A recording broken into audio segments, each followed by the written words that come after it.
Class 2 वर्णमाला। वर्णों के व्यवस्थित समूह को क्या कहते हैं? वर्णों के व्यवस्थित रूप को वर्णमाला कहते हैं। वर्णों का क्रमबद्ध समूह क्या कहलाता है? वर्णों का क्रमबद्ध समूह क्या कहलाता है? वर्णमाला। वर्णमाला में कुल वर्णों की संख्या कितनी है? 53, 53। केंद्रीय हिंदी निदेशालय के द्वारा नया वर्ण जोड़ा गया है, वह कौन सा है? ला। 53वां वर्ण ला का उपयोग किन किन भाषाओं में होता है? हरियाणवी, गढ़वाली, कुमायूं, मराठी। ये हो गया north India. South India Tamil, Telugu, Kannada, Malayalam. और ये भाषाएं कौन सी लिपि में लिखी जाती हैं? ये सब देवनागरी लिपि में लिखी जाती हैं। तमिल, तेलुगु, कन्नड़, मलयालम, ये कौन सी लिपि में लिखी जाती हैं? वर्ण क्या है जिसके खंड अर्थात टुकड़े ना किए जा सकें, उसे वर्ण कहते हैं। ध्वनि क्या होती है? प्रत्येक वर्ण में जो आवाज होती है जो कि दूसरे से अलग है, ध्वनि कहलाती है। अक्षर क्या है?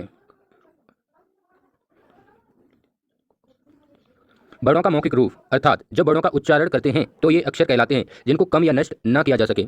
लिपि चिन्ह क्या होते हैं? लिपि चिन्ह प्रत्येक वर्ण का एक निश्चित चिन्ह यानी संकेत होता है जिसे लिपि चिन्ह कहा जाता है। वर्ण, ध्वनि, अक्षर, लिपि चिन्ह ये क्या हैं? एक दूसरे के। वर्णों का लिखित रूप वर्ण कहलाता है। अगर उसमें से कोई साउंड आ रही है, वर्ण में से कोई साउंड आ रही है तो उसे क्या कहते हैं? उसे ध्वनि कहते हैं। वर्बली उच्चारण कर रहे हैं, उसे लिख नहीं रहे हैं, वर्बली उच्चारण कर रहे हैं, उसे लिख नहीं रहे हैं तो उसे अक्षर कहते हैं। अगर कोई संकेत दे दिया, चिन्ह बना दिया उसका, तो उसे लिपि चिन्ह बोलेंगे। अगर किसी वर्ड के टुकड़े कर दिए जाएं, आक जैसे आ के 5 टुकड़े कर दिए जाएं, तब वह वर्ड होगा क्या? नहीं। का के 4 टुकड़े कर दिए जाएं तो क्या वह वर्ड होगा? नहीं। जब वर्णों का उच्चारण करते हैं, वर्णों का मौखिक रूप होता है, उसे क्या कहते हैं? अक्षर। भाषा की लघुतम सूक्ष्मतम निम्नतम इकाई क्या है? ध्वनि। वाक्य की लघुतम सूक्ष्मतम इकाई क्या है? ध्वनि। भाषा या वाक्य की लघुतम सूक्ष्मतम इकाई क्या है? ध्वनि। भाषा या वाक्य भाषा की लघुतम मौखिक इकाई क्या है? मौखिक। अक्षर। वाक्य भाषा की सबसे छोटी लिखित इकाई, वाक्य भाषा की सबसे छोटी लिखित इकाई वर्ण है। वाक्य भाषा की लघुतम सार्थक इकाई, सार्थक इकाई, वाक्य भाषा की लघुतम सार्थक इकाई शब्द है। भाषा की लघुतम सूक्ष्मतम निम्नतम इकाई क्या है? ध्वनि। अगर ऑप्शन में अक्षर हो, वर्ण हो, शब्द हो, वाक्य हो, तब भी ध्वनि ही है। अगर मौखिक इकाई आ जाए तब अक्षर है। अगर लिखित इकाई आ जाए तो वर्ण है। अगर लघुतम सार्थक इकाई आ जाए, लघुतम सार्थक इकाई आ जाए तब शब्द है। अगर आ जाए दीर्घतम विशालतम इकाई तो वह वाक्य है। ये वाक्य भी सार्थक होते हैं। सबसे छोटी इकाई क्या है भाषा की? ध्वनि। ध्वनि से बड़ा वर्ण, वर्ण से बड़ा अक्षर, अक्षर से बड़ा शब्दांश, शब्दांश से बड़ा शब्द, शब्द से बड़ा पद, पद से बड़ा पदबंध, पदबंध से बड़ा वाक्यांश, वाक्यांश से बड़ा वाक्यांश और को क्या कहते हैं? उपवाक्य।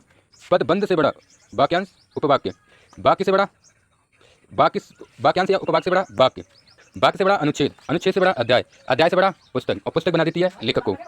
शब्दांश यानी शब्द का अंश, अगर शब्द के आगे है तो क्या कहलाएगा? उपसर्ग। अगर शब्द के पीछे है तो क्या कहलाएगा? प्रत्यय। वर्ण के भेद कितने होते हैं? 3। वर्ण के भेद कितने होते हैं? 2। वर्ण के भेद कितने होते हैं? 2। वर्ण के कुल भेद कितने होते हैं? 3। वर्ण के कुल भेद कितने होते हैं? 3। हिंदी में वर्ण के भेद 2। हिंदी में वर्ण के भेद 2। संस्कृत में वर्ण के भेद 3। संस्कृत में वर्ण के भेद 3। मूल, मूलतः को बेसिक कहते हैं। मूल का मतलब क्या होता है? प्रारंभ में कितने थे। ऐसा कन्फ्यूजन क्यों होती है? क्योंकि व्याकरण, संस्कृत व्याकरण, व्याकरण 2 तरीके से विभाजित होती है। व्याकरण शास्त्रियों की वजह से डिसाइड होती है और भाषा वैज्ञानिकों की दृष्टि से डिसाइड होती है। भाषा वैज्ञानिक अपने लॉजिक देते हैं, व्याकरण शास्त्री अपने लॉजिक देते हैं। वर्णों के 3 भेद बताइए। स्वर वर्ण, व्यंजन वर्ण, अयोवा वर्ण। स्वर वर्ण क्या होते हैं? जिन वर्णों का उच्चारण बिना किसी दूसरे वर्ण की सहायता से किया जाए क्या कहलाते हैं? जिन वर्णों का उच्चारण स्वतंत्र पूर्वक हो क्या कहलाता है? हिंदी में स्वर वर्णों की संख्या कितनी है? 11। हिंदी में कुल स्वर वर्णों की संख्या कितनी है? 11। संस्कृत में स्वर वर्णों की संख्या कितनी है? 13। बड़ी री और ल जुड़ा है इसमें संस्कृत में। बड़ी 12वां वर्ण के यानी री, बड़ी री के उदाहरण दिए। ऋचा, पितृण। 13वां वर्ण यानी ल के उदाहरण दीजिए। कृष्ण, कृपया, पितृ। छोटे री का प्रयोग बताइए, ऋष्य में प्रयोग होता है। स्वर्ण वर्ण के भेद कितने होते हैं? 4। 3 नंबर का सूत्र है रेटु रसानाम, रेटु रसानाम मूर्धन्य। ऋतु रसनाम, ऋतु रसनाम। इसमें ठ ठ ढ ढ को कर्कश या कठोर वर्ण भी कहते हैं। चौथा सूत्र है